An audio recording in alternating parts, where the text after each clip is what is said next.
Okay, hello everybody. Long time no see. I feel like I have to provide you kind of like an explanation as to why I haven't uploaded any of the footage from any of my streams or off-stream achievements. And the reason for that is because I've been exceptionally busy in real life the past little while. I had to really put my nose to the ground looking for a new job, which I eventually did get. And of course, then I have a new job and I work full time. So when I was training at that new job, I was doing 3 hours of commuting to get there, and then 8 hours actually 8.5 hours working, air quotes, working there. Part of it was breaks, of course, and also you were mostly just sitting there listening to somebody talk. And now I work from home, where I work 9 hours a day, but 45 minutes of that is break. But I work from home now, so that makes the 3 hour commute kind of, it doesn't exist. And then I moved in with my partner. So I haven't really had a whole lot of time to do the editing I normally like to do and sit down. I haven't been streaming as much. So I was originally going to kind of like rush through the footage and kind of like edit out a lot of it. But I was going through it and I was looking and I realized that that's not really a good solution, because there's so much of it. And I'd still be looking at like 3 or 4 videos of that. So right now I'm going to give you a tour of what I've been up to recently in this world. There's so much. So one of the things as I expanded this cactus farm a lot. If we go ahead and fly here, you can see its final height is all the way up here, and then I built a wall around it. I've actually been doing a lot of work on kind of like finishing this base, or trying to get it closer to finished, because it looks like there won't be an update path for the new Minecraft update, the cave update coming up, which means that existing worlds won't be able to get the new features. So we're probably going to have to restart the server. So I'm making a point of finishing the this base up, and I'm going to try to avoid looking at too many things. I want to show you in order as things come. So I did that. I think the next thing I did is actually over here, continuing to stay looking down. We'll get through the base tour, don't worry. The next thing I built was I made this bamboo farm. It's kind of like an engine. It has 2 different directions. It can go bamboo up into my my cactus farm, so I can cook up cactus green for XP or cactus. And then it also goes to powering my super smelter. And I actually rebuilt my super smelter. You notice it's got 2 sides now instead of the one side. It's much more reliable. The other one I had a problem with, it wasn't taking out the proper amount of items. And then you can only do extremely large batches, where now you can split it and only use half at a time. It is completely bamboo powered. It's also, the way it brings the items up top is much better. The other one would get backed up. This one uses 2 droppers, 1 dropper each side, to get the items up, so you get your payout a lot faster. So this is one of the first things I did. And then from there I moved, oh my god. I'm getting myself all turned around and lost. So yeah, and from there I went over to this area. This is the kind of shulker box loading and unloading system I built. I'm actually all full up of melons and pumpkins at the moment. But the way it works is it brings the melons into here, the uncrafted melons, and there would be a shulker box here, a green one. And once you took all of the melons out and closed the shulker box, a new one would get dispensed there. And then you'd craft up your 3 stacks of melon blocks, put them into this shulker box, and once it was full, it would go into this chest, and a new green shulker box would be dispensed. But I used up all the green shulkers I had set aside for this. I don't know why there's a disproportionate amount of melons and pumpkins, but there are. And that was the next thing we worked on from that. And then after this, I think the next thing we did is we actually went to our Wither Rose farm. So let's go ahead over to the end and take a peek at that. I don't think there's any way I'm going to be able to avert looking at the Nether roof stuff we did, but I made a bit of a road system up here for on top of the Nether, just so I had a better sense of where I was going, because there were so many portals all near each other. So we went over, and I made a... Ooh, hold on. Yeah, a Wither Rose farm. And the way this works is you load lots of eggs into these. There's 4 different dropper or dispensers, and then you can build a wither inside of there, and when he blows up, all the babies die. There's... Oh, right, you'd throw a poison potion. From here, you would throw in a poison potion to the baby chickens, bringing them all down to half a heart, and then when he blows up, all of the baby chickens would get turned into Wither Roses. And then I guess that means I probably made the egg farm next. That's not where I wanted to come out. Man, there's so many things. Oh my gosh, I can't believe how many weeks I went without doing any video stuff. I could go through the nether roof, but I really just don't feel like doing that at the moment. So I'm just gonna fly over. I know the village is just over here. So we made our egg farm at the village, and all that is this. I think this is eggs. Yeah, it's got eggs in it. There's a bunch of egg shulker boxes somewhere. And it's just a dispenser that dispenses eggs. You can switch it somehow. I don't think there's an automated way, actually. I think I manually have to do that. So that as chickens are in there, it just spits out more chickens, and then you switch it to collect the eggs. The eggs go into these chests, and then you get the eggs and store them all in these shulker boxes. Yeah, so I'm ready to go do another egg harvest. John made this map. It's from the Vine where the kid says, "Don't mess with me. I have the power of God and anime on my side." And then he yells, "Hey-ya!" and does this pose. This is a map John made. It's incredible. I'm trying to think of why there's no blocks. Oh, because I didn't silence this. Wow. Really? I could have sworn I had. Let's do that. I could have sworn I'd silenced those. So this is a bone meal farm I made. I don't think this is the order. It's not the next thing I did, but it automatically creates bone meal out of melon and pumpkin farms at a pretty decent rate, puts them into shulker boxes, and you get them down here. I made that, of course, because my bamboo farm uses a lot of bone meal. My tree farm uses a lot of bone meal. Future farms that I had planned would use lots of bone meal. And then I started working on, I made this roadway that I never did anything with yet. That was going to be a place where I would store a bunch of farmers to trade with to get emeralds and, you know, the golden carrots that they have. But we never got around to there, and I don't think we will, again, because we're looking at getting rid of the world here with the upcoming update. From here, I went and I made a guardian farm. Numbomb had a video around the time I made this where he showed the pack snow would make a new guardian farm method possible, and I realized you could achieve the same effect with honey blocks, and it would only be very slightly worse, and certainly still worth it. So I went and I cleared out a guardian farm, and then, as you can see, the guardians get bubble columned up into these nether portals. On the other side of these portals, there's a nether portal, in the nether, of course, with honey block tubes that go down like 30 blocks or something, and then drops them down into an area that has another nether portal and brings them out into here, where they will go inside of this kind of trapping kill chamber in extremely large quantities, you can see. They should each be half a heart. Sometimes there's cramming in these corners, and there's not much I can do because the flow is so large. But we can get far past the mob limit with this. Far past the mob limit doing this. As you can see, they're still, still coming in. You throw one single potion in, you kill 1,000,000, and you get a lot of experience. Like, a lot of experience. You can see all the items going. I'm going to try and get to a point where you can see this flood of items going up there. I'm really pleased with this farm. It came out so incredibly well. I couldn't be prouder. And that took a long time, of course. Draining a sea temple and building stuff like this takes a long time. Getting the honey column on the other side to work was a long process. Getting the portals to behave was an incredibly long process. Originally, I had a mix of Raiseworks Guardian Gusher and Nembomb's design, but I found those two farms were actually incompatible, the two pieces I was trying to take from them. So I had to kind of tear down what I had and start over. But that brought us to that point. And then I actually think we're going really quickly here. We're going really quickly in these updates. From here, I believe that... Oh, I missed an incredibly crucial step. I have to stop by my base and get more rockets. And I guess I'll show you the thing there I made. So basically, I made a hopper dropper system where I can press this one single button and get a stack of rockets really quickly. It's really simple. It's just observers, the wooden button timing for pushing the piston forward. I'll show you.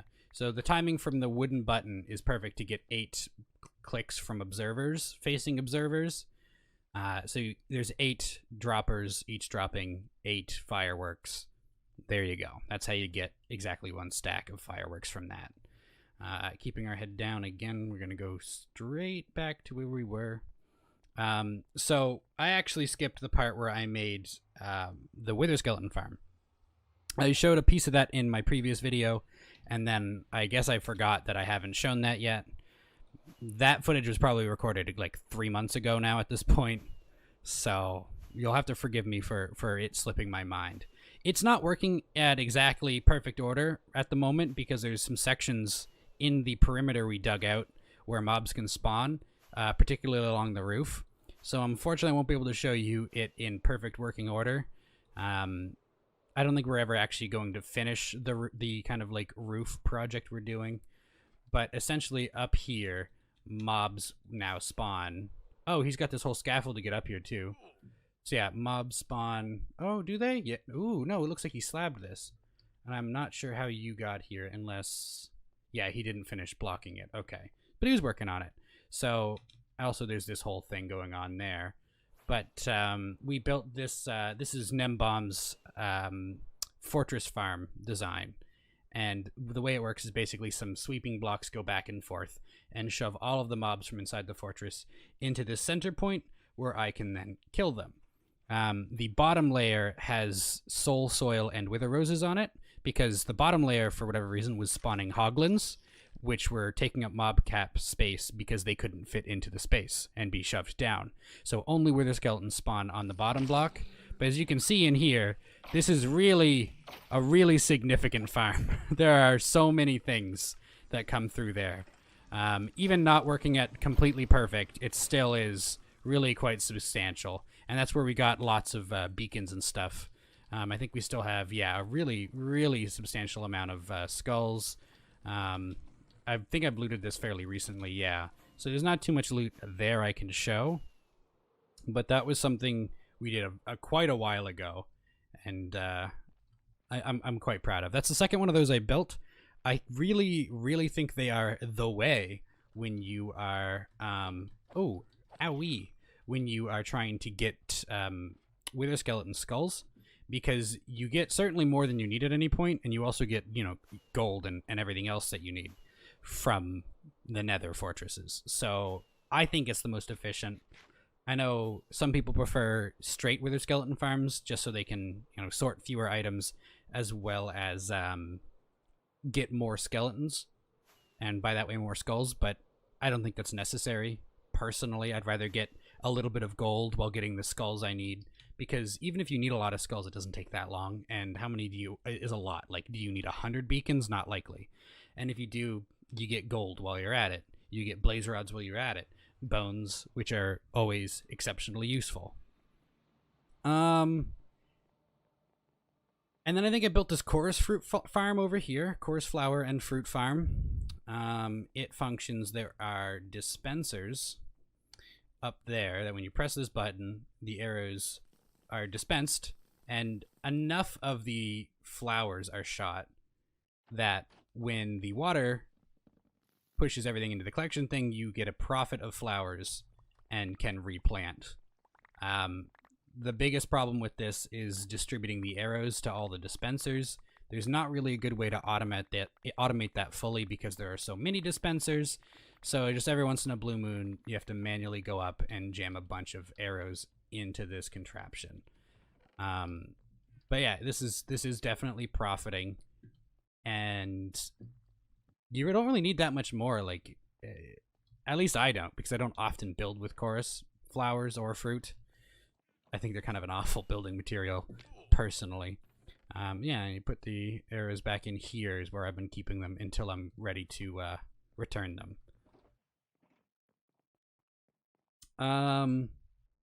My tree farm I've shown before. I've had to rebuild it a bunch of times. The server I was using back before, the server host, was not very good. So we switched server hosts, and we have it a much more reliable server host now, which means this doesn't break. I haven't had it break yet, and I used it for a really long time, fairly recently.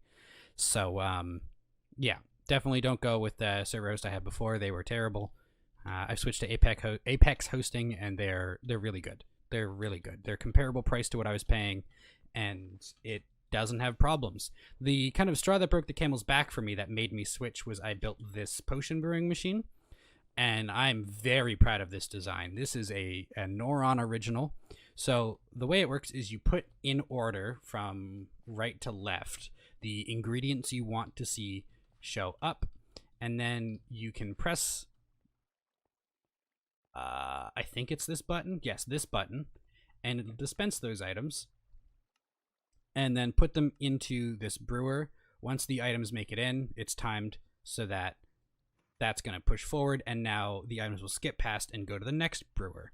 There are 9 of these, so every time you do all 9, it exactly fills 1 shulker box. You can recall all the items, they come down this stream and load into a shulker box. I've recently taken out 3 shulker boxes full of instant damage potions. And the reason this machine told me, like, it made me realize that I definitely need to switch hosts was the items were so laggy while moving that it would constantly break itself. Items would go past a hopper and get skipped, or they double up, and all kinds of various problems. So switching to the new host has made this, again, perfectly reliable. It has never failed since I got the new host, and you could see the difference. Like, the items were so jittery, like they'd wiggle and then go, and even though there's a huge delay, like, you can see the difference in the dispensing delays. They'd still be 3 items all on top of each other, which would lead to the hopper not picking up all of them at once, because they actually have a limit to how often they can grab items. And we made this farm for the Guardian farm, so we could have instant damage potions for that. I don't think I did anything else. I started building a concrete farm, which we're never going to finish. Vibs made one over at his base, and he brought me some concrete. I didn't even need it. It was just something I was going to do. But now I'm working on finally finishing this castle that I had planned. So I'm going to go ahead and give you a kind of walkthrough visually of how this looks, and then I'll do an outside fly through as well.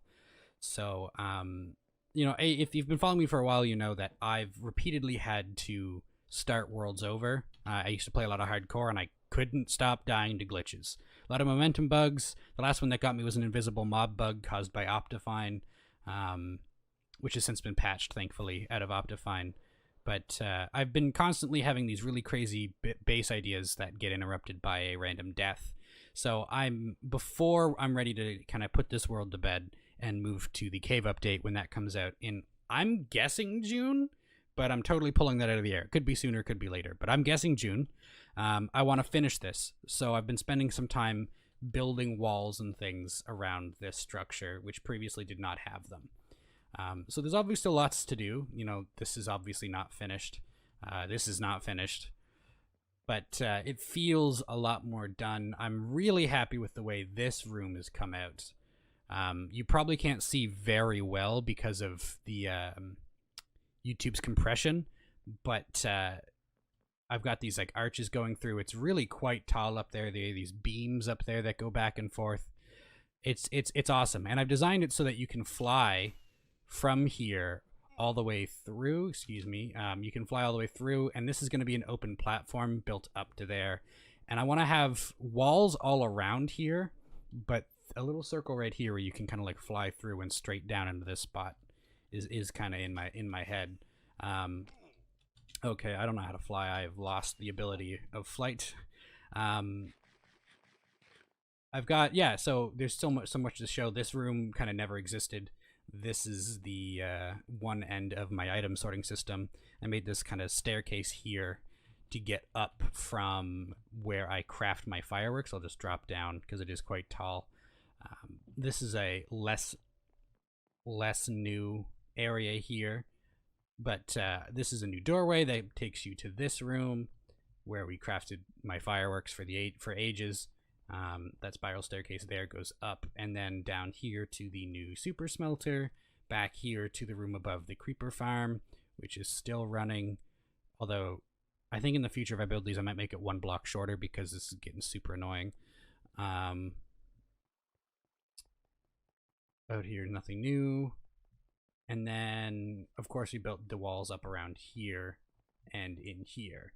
And I was looking at the clips that I've got, and this is really crazy changes. None of this stuff Like even this stuff out here wasn't here for you.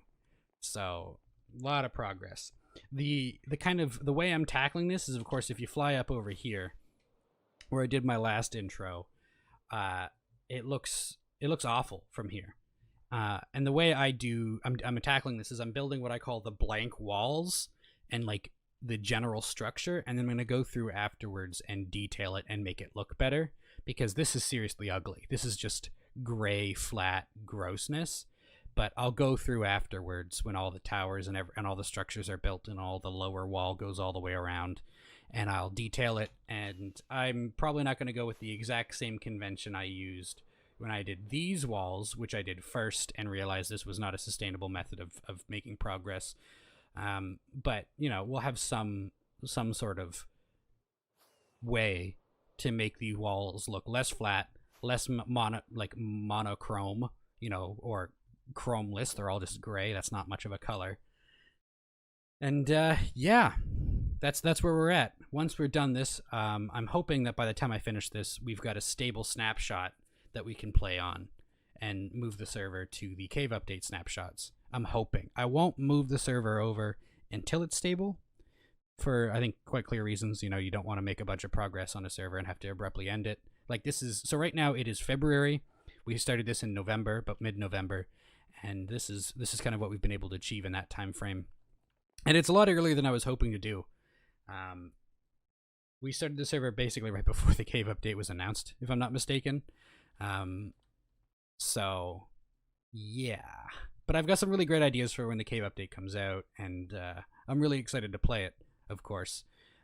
The way they're changing the entire game, ore generation, world generation, it's incredible. I'm very excited. I'm very excited for the realities of mob farming. That'll change from that. The meta, the early game meta is going to change, which is what I'm most excited for.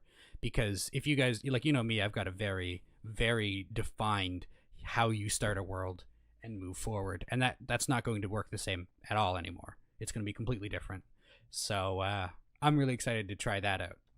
So thank you guys for watching. I'm sorry I'm not going to have footage over the last 3 months that I'm going to show you. It's too much to go through and too much to upload and too much to edit.